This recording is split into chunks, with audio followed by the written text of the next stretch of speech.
Hey guys, this is Adrian Wojnarowski of ESPN, and you're listening to the ML Sports Platter. The ML Sports Platter back with you all over the major platforms: Spotify, Google, Apple, Stitcher, Deezer, iHeartMusic, Amazon, you name it. Go download, subscribe, leave feedback, and a 5-star review. All that stuff helps an awful, awful lot.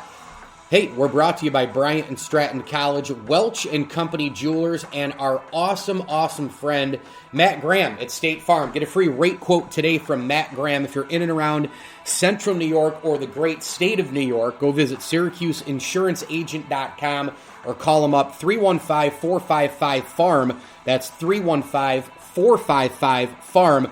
Auto, home, life, bank, health, and business with Matt Graham of State Farm, SyracuseInsuranceAgent.com. And, of course, a big tip of the cap thank you as well to Western New York OTB and Batavia Downs Gaming for their support of the ML Sports Platter. Can't wait to chat some hoops with Bonaventure basketball great Elmer Anderson. Was obviously best friends with Pearl Washington. And we'll share some stories there as well. Love having him on the shows, and he's actually on for another reason. He is, the description of this ball, I'm going to let him obviously do it when I bring him on.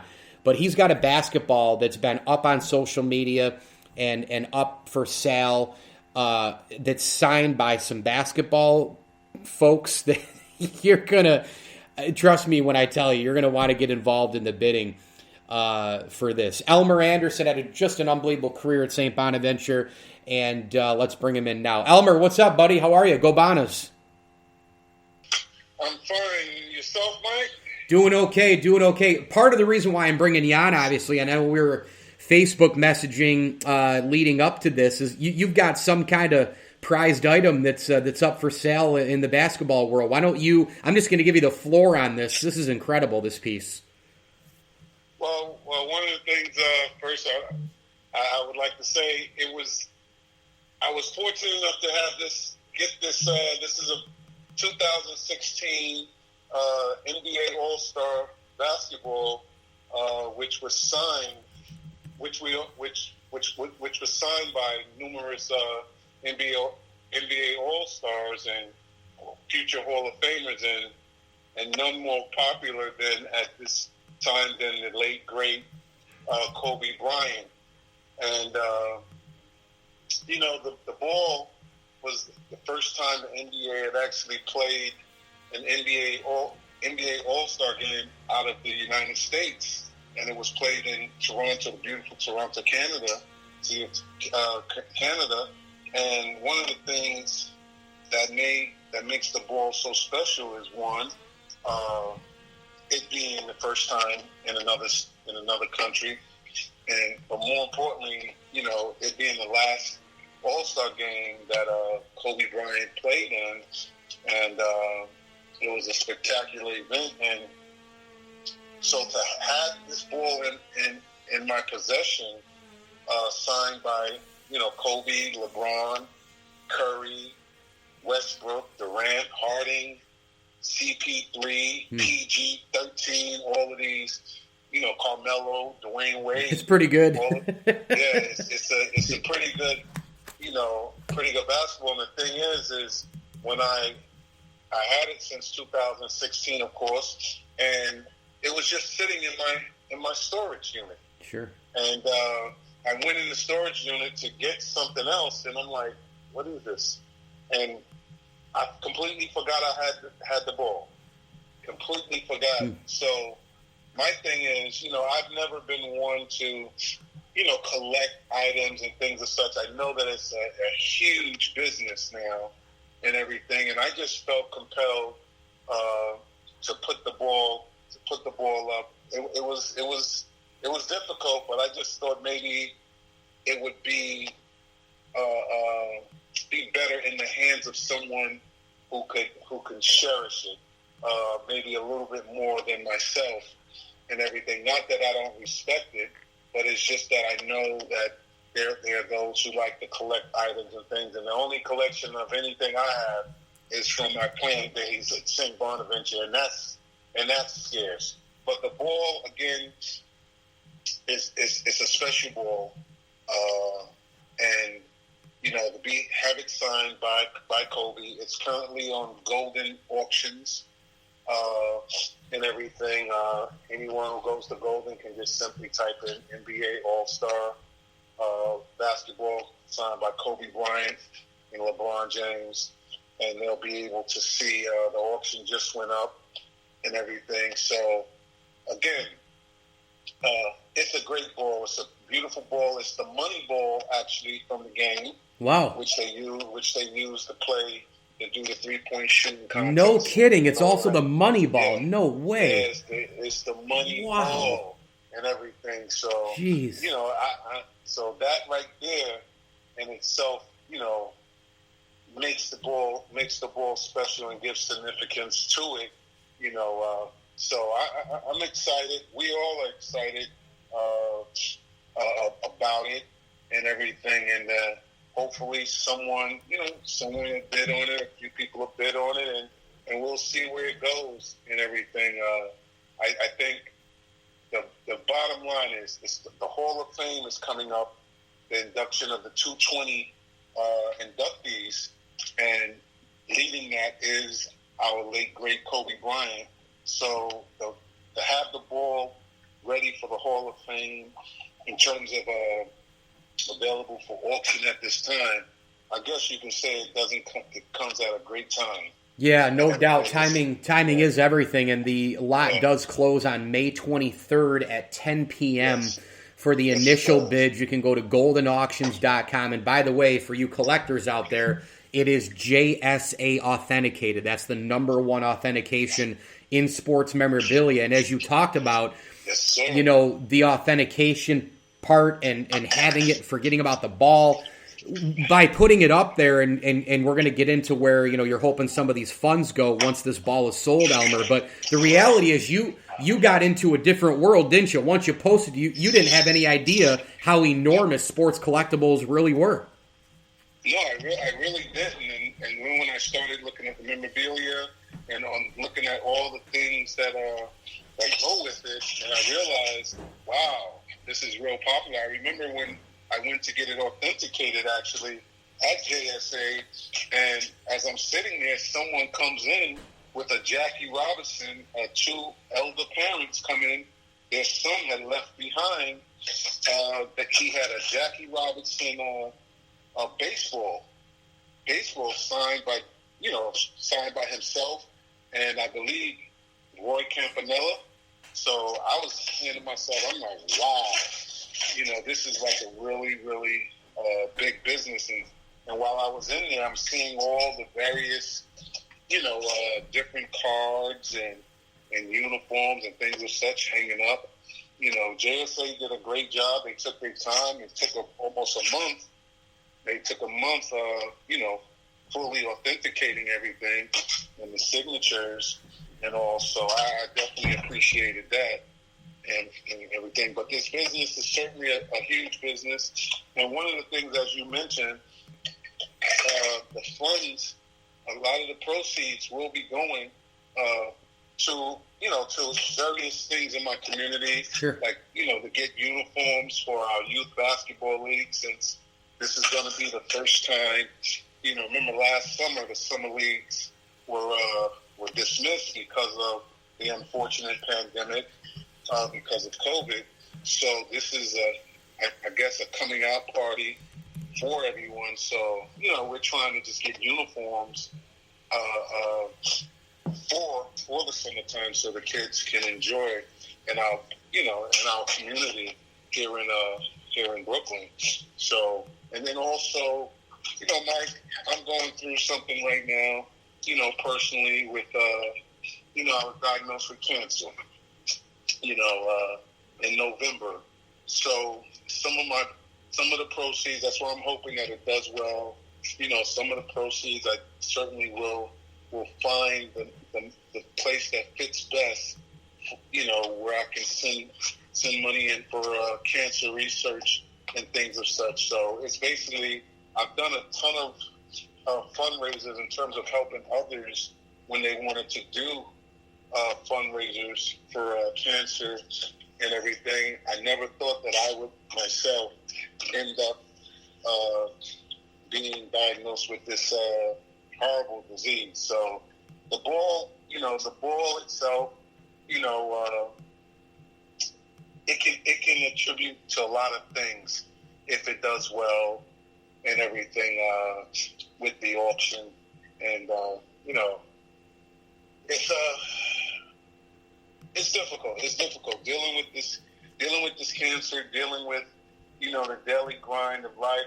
I've lost 38 pounds since November, changed my entire eating habits, and gave up the ice cold beers. Not that everybody has to do that, but I'm just saying I gave it up along with a shot here and a shot there. I don't do any of that anymore because of what's going on. And then come May 18th, man, I'm going in for complete surgery. So this is a difficult time for me personally, but it's an exciting time because I know there's another part of life that I have to contribute to, and I call it my game of life. And right now, I'm just trying to do everything the right way and having some fun.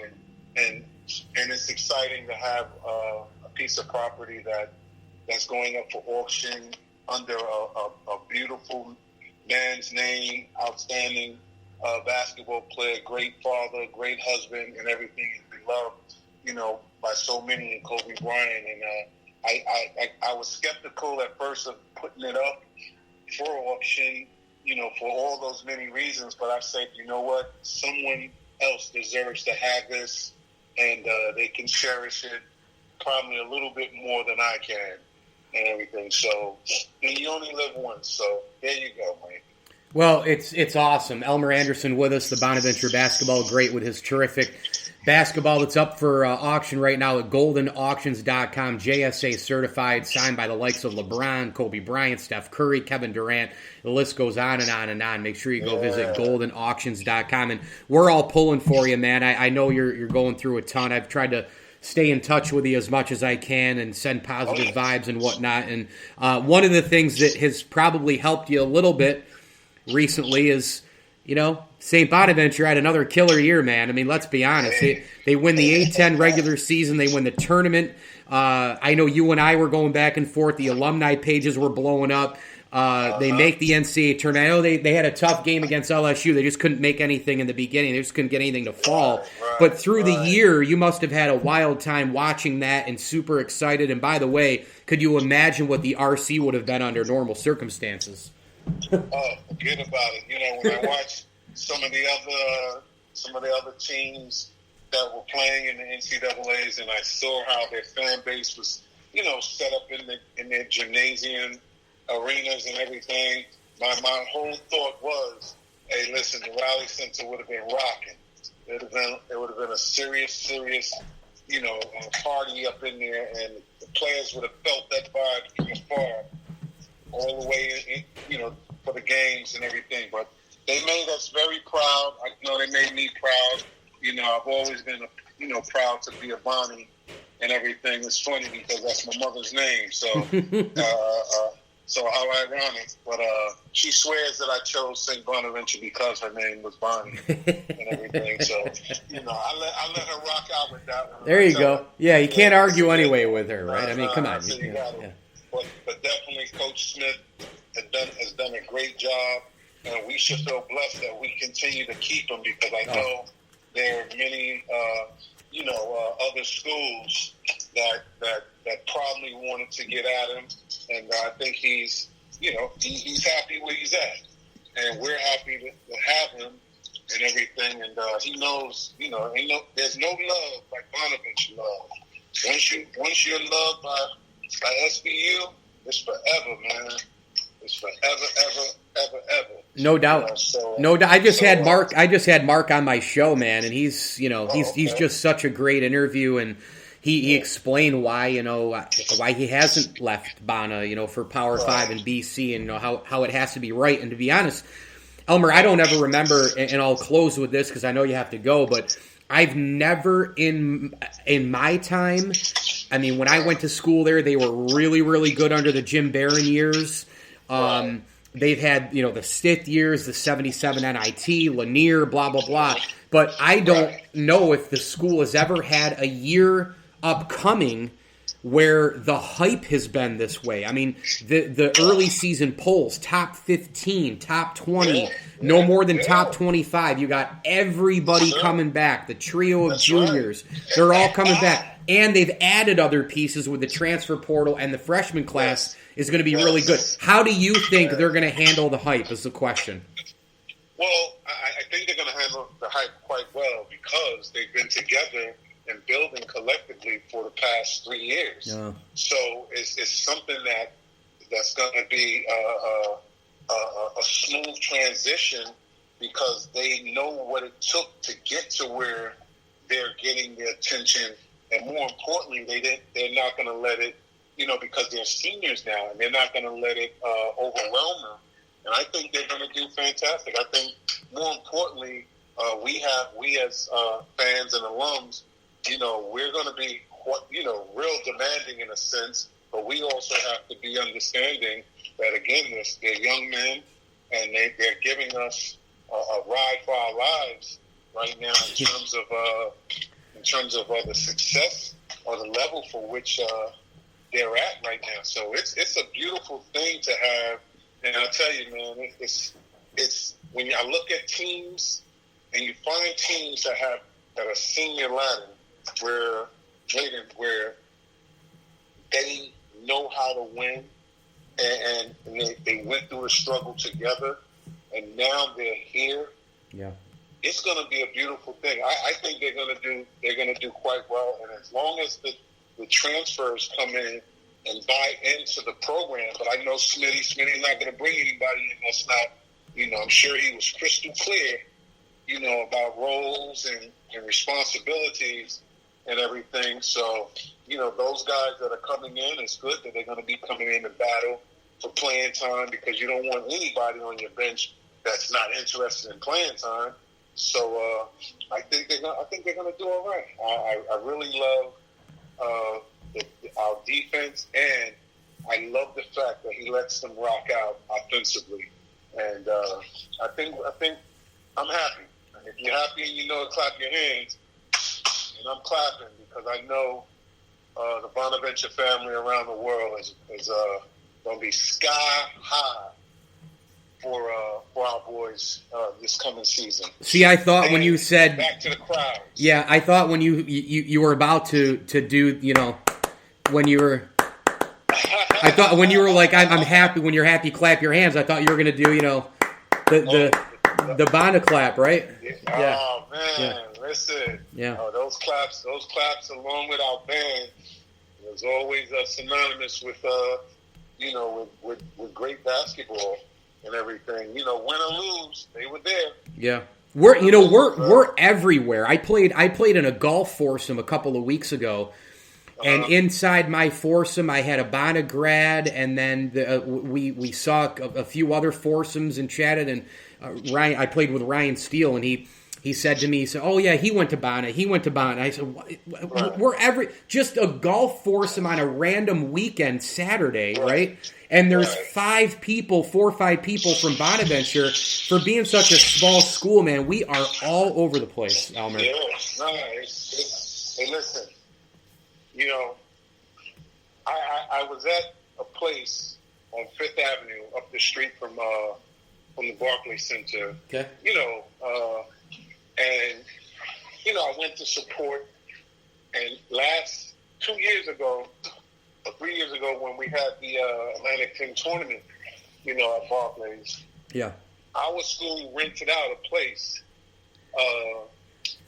for all of the alums and everybody to come and enjoy. And I went there, in August of last year, and and it was limited people, but anyway, I was talking with the owner, and the owner was like, I had on a Bonaventure t-shirt. He was like, "Oh my God!" he says, "Let me check and see if we have enough in here to drink." And I'm like, "What do you mean?" Yeah, you ran out. Yeah. Yeah, he said, it was the funniest thing. He was like, "Listen," he says, "there's no school." He says, "Your school drink enough for 2 and 3 schools." He says, you guys know how to have a great time. It was fun. He said it was unbelievable. And he just made me laugh. And he said, St. Bonaventure is welcome. The Bonnies are welcome back here anytime. Yeah, he's just going to keep opening up the register. Of course we're welcome back. Come on, man. Exactly. Yeah. You know, so we are all over the place. Yeah. And everything. And that's a wonderful thing because, you know, the network that we have, someone can always, you know, help a next person and the next person and everything. And that's what it's all about in this beautiful life that we all have. You know, being fortunate enough to help people, unbeknownst sometimes to us, we're helping someone. And like right now, I appreciate you having me on, Mike. Yeah. I appreciate you giving me a chance to talk about the ball and the meaning of it, and hopefully, you know, it'll sell really nice and everything. Again, ladies and gentlemen, you know, Kobe Bryant's last All-Star game, 2016. First time ever played in another country, in Toronto. It's the money ball. It's, you know, like I said, even Pau Gasol was playing. You got the Marcus Eldridge who just retired. So that ball is signed by a lot of future Hall of Famers and everything. And you know, reach out. I mean, Mike, I want to thank you. You have a great show. Continued success, and sponsors continue to support this outstanding sports show because it touches home. Thank you, Elmer. I appreciate it. Bonaventure basketball great Elmer Anderson. Again, it's at goldenauctions.com. Go bid. Go see it. It's incredible. The money ball from the All-Star Game 2016 in Toronto. Kobe, LeBron, Steph, Kevin Durant, and more. All signatures there, and it's JSA certified. goldenauctions.com. Elmer Anderson, the great Bonaventure basketball player from the 80s, and of course, good buddies with our pal Pearl Washington. Elmer, thank you so much. I really appreciate this. And hey, anything you need, text and call. I mean that. All right. I appreciate it, Mike. And keep me in your prayers, brother, for you bet. Nice, clean, surgery and everything. All right? It is always fantastic to catch up with Elmer Anderson. Had a tremendous career for St. Bonaventure in the 1980s. And I'm going to break down the AFC North NFL draft for all the teams here in a moment. But I just wanted to quickly give people, an idea here. I mean, this money ball is absolutely unbelievable. It's limited edition. Toronto All-Star Game in 2016, and it's also stamped in black below the TO16, labeled NBA All-Star Toronto 2016 on the ball.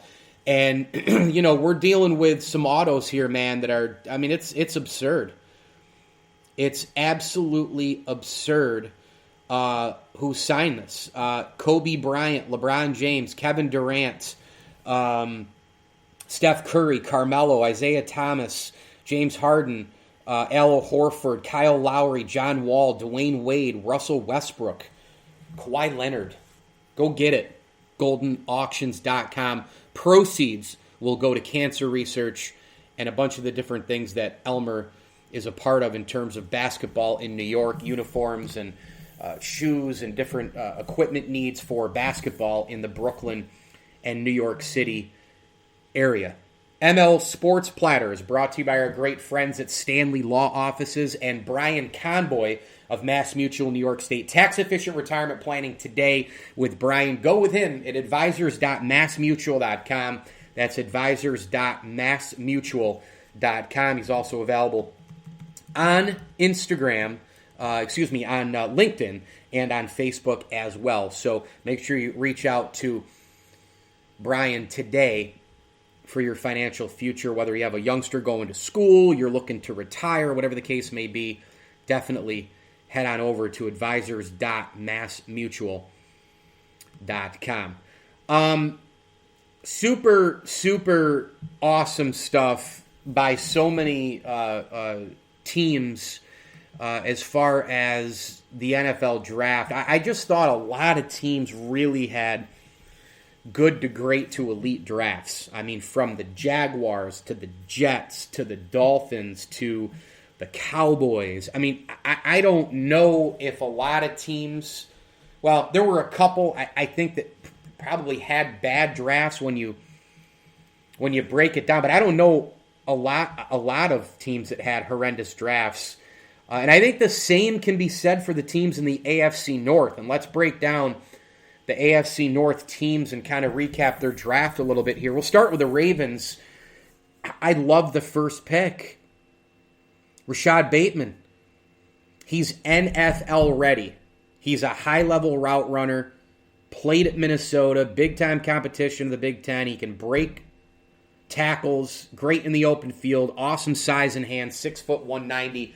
And you got to help out Lamar Jackson as well. You got to get him more weapons. I thought that Bateman pick was fantastic. Then they went with Owa, late in the first round at 31. They traded in with KC. Odafe Owa, I think is how you pronounce that, with Penn State outside linebacker. They want to get some of that Peter Boulware, Ray Lewis, those linebackers, the playmaking linebacker feel back in Baltimore with John Harbaugh and company. That's a really good pick out of Penn State. He's terrific. He played with Micah Parsons, one of the best edge rushers in the NFL draft from the linebacker, outside linebacker position. He can really get to the QB from that angle. And I know edge rusher is technically a defensive end up front, but he rushes the edge from the outside linebacker spot. Great pick there. And then from there, it was all need for Baltimore. All need and all depth. They go Ben Cleveland out of Georgia, the offensive guard. Brandon Stevens out of SMU, the corner. Tylan Wallace out of Oklahoma State, another wide receiver for Lamar. A cornerback out of Ohio State and Sean Wade. And then you got Dalen Hayes, the Notre Dame defensive end. And then Ben Mason, the fullback out of Michigan, to help out with some special teams and, of course, in the backfield, perhaps as well a little bit, although in a pistol and some of the read option and some of the gimmicks and nonsense that they're running in Baltimore. I'm not sure how much a fullback is going to help you. But overall, I think the Ravens get a B+ on their draft. I mean, I think you had to go out and help Lamar. You had to go out and get some playmaking guys on defense, and you had to add depth at pretty much every position. I think they did that across the board. The Ravens check all of the boxes in the 2021 NFL Draft. I think the Cleveland Browns, I'm going to give them an A. I really am, because I think they got arguably the most underrated player in the draft and the second most underrated player in the draft. Number one on that list for me is Jeremiah Owusu-Koramoah, the outstanding inside linebacker out of Notre Dame. I just thought they stole him in the second round. I mean, I couldn't believe Owusu-Koramoah dropped that much all the way down to the second round, and the Cleveland Browns take him, and their defense is ferocious. I mean, you've got Myles Garrett rushing up front, adding a ton of pieces. Now you add a versatile linebacker who's NFL ready in Koramoah. Denzel Ward in the secondary should be pretty good. This is a Cleveland, by the way. This Cleveland roster, it's going to be up to Baker now. This Cleveland roster is the real deal. This Cleveland roster is pretty close, if not already, at a Super Bowl level. They made the playoffs last year, almost beat Kansas City, knocking out Mahomes in that game. I tell you what, Cleveland, look out. And then more secondary help. Another NFL-ready guy in the first round of the NFL Draft. They take Greg Newsome the second, and I know there's a lot of chit-chat about Patrick Surtain and J.C. Horn. This guy is as versatile a corner as you're going to find coming out of Northwestern. 6 foot, 6'1"-ish, 192. He is a versatile corner who he's just an instinct guy. He schemes. He's great. You can put him everywhere. He's great in zone, great in man, unbelievable speed, off-man coverage. Doesn't make a ton of plays. He's not a big-time playmaker, but he's just a fundamental, really good, versatile guy. Breaks up passes, really good, solid tackler. He can move up and help stop the run. I just think these first two picks were sensational for Cleveland, in Greg Newsome II and Jeremiah Owusu-Koramoah. They go Anthony Schwartz out of Auburn, a wide receiver. More depth and help there to help Baker. Offensive tackle out of Cincinnati, James Hudson. That's third and fourth round, respectively. Another fourth rounder, Tommy Togiel out of Ohio State, the defensive tackle. the Browns are just loading up, man. They are loading up at all positions. West Virginia inside linebacker Tony Fields II was taken in the 5th round. Richard LeCounte out of Georgia, safety. Demetric Felton out of UCLA, the wide receiver. I don't know a lot about those guys across the board. I don't remember them watching college football. But I look at positions. I'm like, okay, wide receiver, depth, Baker, linebacker, probably cap concerns coming down the line very soon. If Cleveland does decide to pick up or give an extension long-term here, and they think Baker is the guy, I think this year is probably going to decide that with Kevin Stefanski and the crew in Cleveland. Look, you're going to have a lot of money to the quarterback. You're going to have a lot of money tied up in his contract and a few other stars on the team. The same thing goes for Josh Allen in Buffalo, and so Cleveland kind of went with that approach as well to build and get some depth inside linebacker, D-tackle, offensive line, etc. I thought the Browns had a great draft. I'll give them an A. Let's move here to the next two teams. We've done Cleveland, we've done Baltimore, and we still have, we still have to do Pittsburgh and Cincinnati. So, let's go to the Bengals. I'm going to give the Bengals a B+, and it really has to do with the number one, the first pick they took. Jamar Chase is a monster. You want to talk about pretty close to, ready-made here. I mean, this is it right here. This is it. He's got unbelievable top-end speed. Tracks everything. Incredible range. Incredible.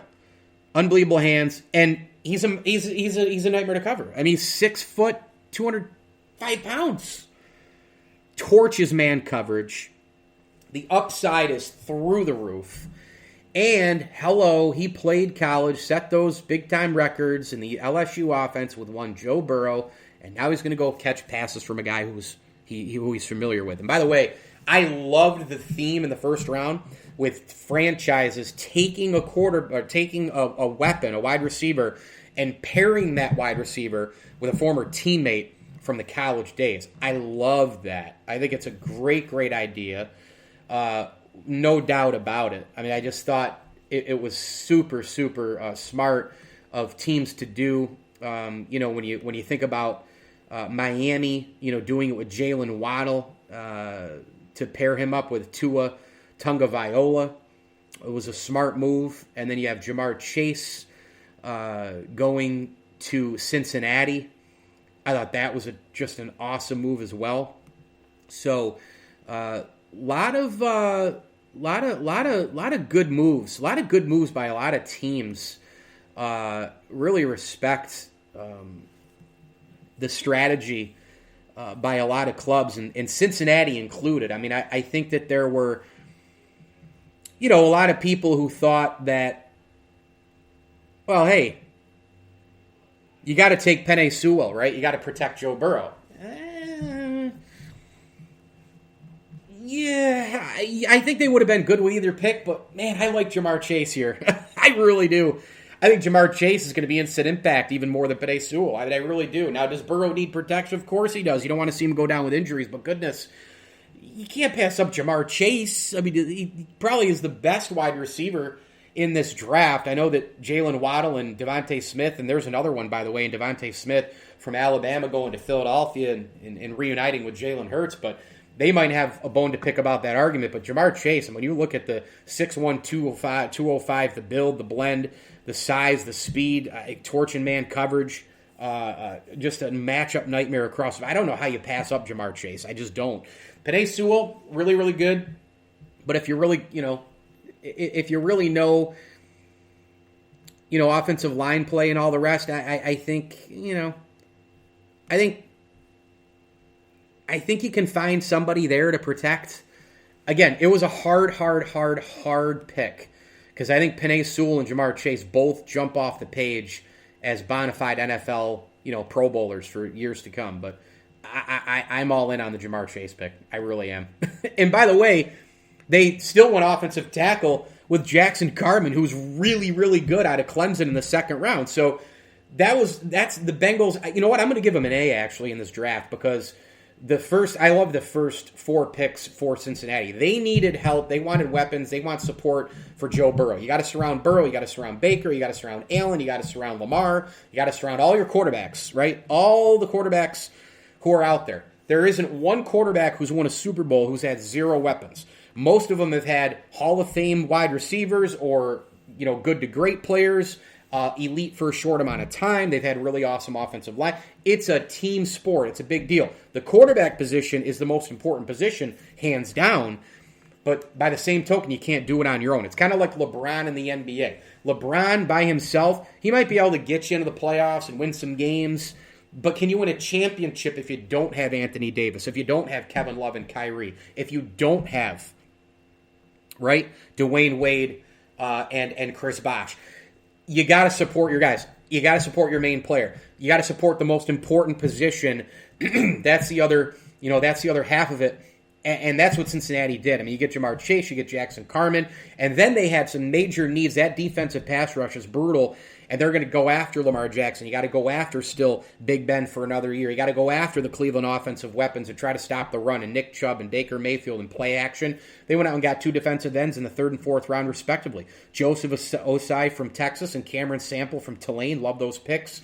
They went right back to the well at LSU, defensive tackle. Again, shore up the defensive line with Tyler Shelvin. Then you got Dante Smith, East Carolina offensive tackle. More help there up front. Evan McPherson, the Florida place kicker. Trey Hill, Georgia center. More help. Offensive line. Chris Evans out of Michigan, the running back. And then another defensive end in Wyatt Hubert. So they really wanted to surround Burrow, and they wanted to improve the pass rush. Guess what? They loaded up on both. A job by the Bengals. We'll see if Cincinnati can be a playoff contender within a year or two here. Finally, Pittsburgh Steelers draft grade. I'm going to go B. I think they didn't really do anything flashy, but they didn't really do anything awful. I think Najee Harris, first round, a lot of people questioning, hey, you can't take a running back in the first round, blah, blah, blah, blah, blah. Well, I think this one is okay because James Conner is not there. And I think you got to kind of reestablish some of that Pittsburgh blue-collar ground game. You can't ever imagine Pittsburgh without a really good running back to great to elite, right? I mean, my God, Jerome Bettis, Franco Harris, just not possible. And the recent play by James Conner, I think, really fit the bill for them as well. But I think Harris is going to be a really good pro. And then they went all over the board. I mean, the Pittsburgh Steelers have a lot of needs. They go get Pat Freiermuth from Penn State, the tight end. They get Kendrick Green, the center out of Illinois. Texas A&M offensive tackle Dan Moore Jr., Buddy Johnson, the Texas A&M inside linebacker. Isaiah Ludermilk out of Wisconsin, the defensive tackle. Quincy Roche is a pretty good player out of Miami, outside linebacker. They want to get more speed. They want to get definitely more playmakers on defense. Trey Norwood out of Oklahoma, the corner. And then Presley Harvin, the third Georgia Tech punter. I don't know a ton about a lot of those players. I know that they went for speed and they went for playmaking on defense, and then they had to have a big-time hole filled with Najee Harris in their running back. There were some other guys on the board. Pittsburgh could have gone with, maybe they could have taken, an Elijah Moore at that point, who ended up going to the Jets in the second round. Really good pick. You look at some of the other guys who were available. It's a hard deal because if you're Pittsburgh and you want to get a running back in the draft who is going to be an immediate fit into the system, who could have Derrick Henry type, potential. He can help you short term, help you long term. Do you take Najee Harris because you're so confident in that, or do you go right away with the defensive playmaker that they ended up trying to find later in the draft? For example, the Bills got Greg Rousseau, and I think Brandon Beane and Sean McDermott and company, they didn't think Rousseau would be available at 30. They've said that. That could have been a guy Pittsburgh could have taken, right? Because they need that kind of a player. They could have taken Penn State outside linebacker Adofeola, right? They could have taken a Joe Tryon out of Washington. They could have taken Eric Stokes in Georgia, potential blanket cover corner. They could have taken Rashad Bateman or Greg Newsome. so there were some guys there, but they wanted Najee Harris. And I think overall, again, I think all four teams in the AFC North had really, really good drafts. The ML Sports Platter is brought to you by Bryant and Stratton College, the Al and Angus Pub, and our great, great friends at Ken's Auto Detailing. Log on to Ken's Auto Detailing on Facebook, and you can go check out all their specials and more. Tremendous, tremendous place to go get your car detailed if you're in and around Central New York. Route 11 in Cicero. A to Z details. The place is fantastic. Ken's Auto Detailing, a proud ML Sports Platter sponsor. Do want to say thank you to the Whitaker and Swan families for their support of the Platter as well. Hit me on Twitter at Mike L Sports. Big time thanks again to Bonaventure basketball great Elmer Anderson. Make sure you go to goldenauctions.com and bid on that classic basketball from the All-Star Game in 2016, signed by the likes of LeBron and Steph and Kevin Durant and more. I'm Mike Lindsley. This is the ML Sports Platter. As I always tell you, enjoy the games.